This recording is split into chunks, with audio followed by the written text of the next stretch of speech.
But real quick, man, I definitely want to start this off on a great note because I like when motherfuckers agree with me. I really do. But let's What is go this? get back started here. I got you. He got on a Post Malone shirt.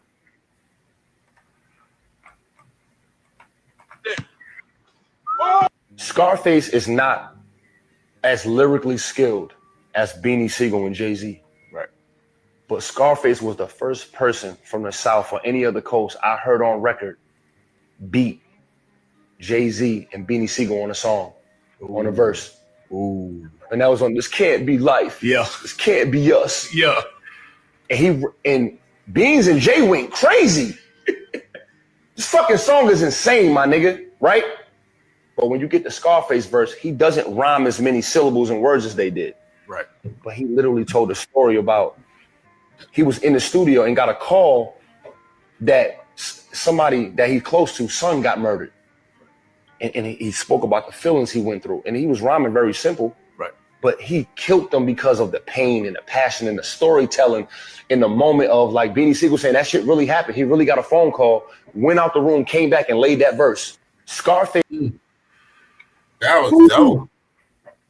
I just, I'm definitely familiar with that story because, like just like he said, Benny Siegel has told that story many a times. But I just like when it's rehashed. I like when they keep on putting that information for people that might not know that.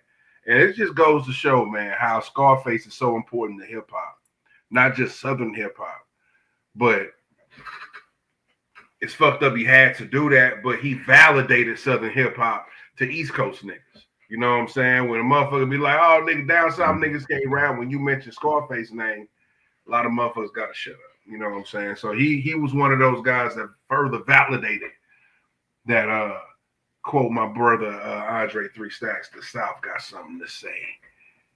And, yeah, so I just want to give flowers to Face, man. Mm-hmm. Scarface, bro. Just like my nigga T-Rex say, who say that?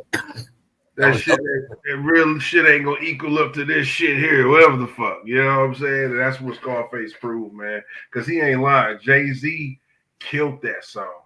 Beans killed that song. And they both was on some heartfelt shit. You know what I'm saying? Wasn't nobody on no murder shit. Everybody was on some introspective, some shit that was going on with them. But man, you can just feel that rawness when it came to Scarface because that shit just happened. So it was a whole different energy when he started rapping, man. So yeah, I just wanted to say that, man. What's your thoughts on that? That's a classic track right there. I ain't heard the track in a while, but anything Scarface is on, bro, he gonna murder it, bro. Shit, we went to the Scarface shit last year. Was it last year? If I'm not mistaken.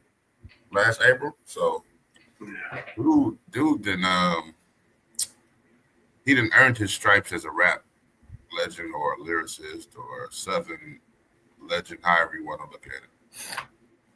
So I didn't know that phone call and all that other shit. I didn't know that story behind it though.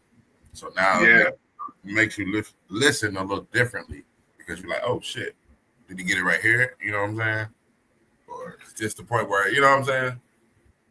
Hold on, let me let my kids eat. It's crazy, bro. Yeah, that's why if y'all not familiar with that song, it's called This Can't Be Life. It's on the La Familia Dynasty album. He literally raps the situation. As I walk into the studio to do this with G, I got a phone call from one of my niggas. He just lost one of his kids. Like, man, it's crazy, man.